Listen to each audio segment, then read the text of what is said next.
Bos, ini bukan itu guling-guling punya perhimpunan Walaupun guling ini full stop. Tita Sultan Selangor, full stop. Jangan ada ladang babi dekat Selangor. Nombor kedua, kita mau bantah ini UEC. Dan nombor tiga, put full stop untuk ini penghinaan Sultan Selangor. Cukup. Ini baru permulaan. Lebih dari 3,000 peserta hari ini turun. Terbaik rakyat Malaysia. Terbaik parti-parti politik yang turun. Tak kisah dia punya fahaman politik. Nombor dua, NGO-NGO, pengamal-pengamal media, termasuk pihak polis yang jaga lalu lintas dan kawal keselamatan kami itu. Terbaik you orang. Ini hanya permulaan. Kita akan buat satu lagi perhimpunan. Ni, PMX yang akan jadi bakal PMX ni, bakal XPM ni.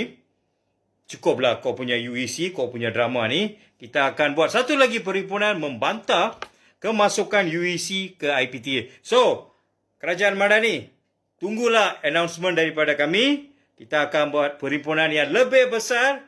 Pastikan UEC tu tak masuk IPTA. Dia orang sudah kaya lah. Lepas tu you tak nak jaga SJKC. You tak nak jaga SJKT. You tak nak jaga sekolah kebangsaan. Sekarang baru mau ingat pasal sekolah tahfiz. Apa sebelum ini you dalam koma kah? Membazir wang rakyat, membazir cukai rakyat. Dia orang sudah kaya. Mau belajar ini masuk persendirian.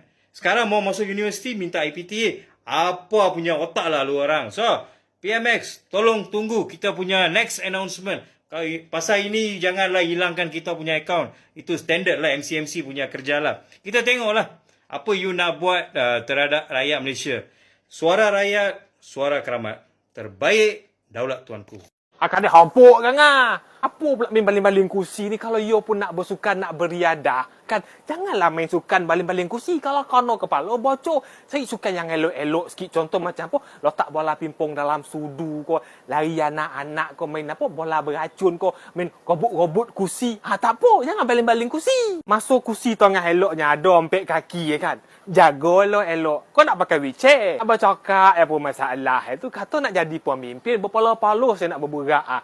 Nak jadi pemimpin. Perangai kono elok lah. Macam sekarang ni kan. Kursi tengah tak cukup. Pinjam kawan-kawan punya kursi. Untuk nak bontukkan rumah. Nak bontukkan, nak ponohkan dalam dewan tu kan.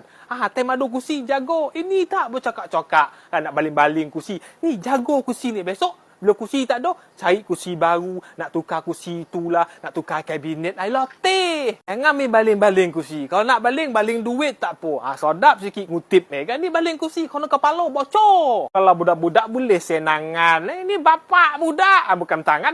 Kan? Buat malu ke orang lah. Pasal parti politik. Pasal parti, pasal jawatan. Bergaduh-gaduh. Bercakap-cakap. Relax lah. Maulah kau naik mamak. Kau nak parti. Ada kursi jago betul-betul. Contoh macam ni kan. Walaupun berlumut kursi ni. Gosok, basuh, elok, naik warna boleh duduk ni. Jangan boleh baling.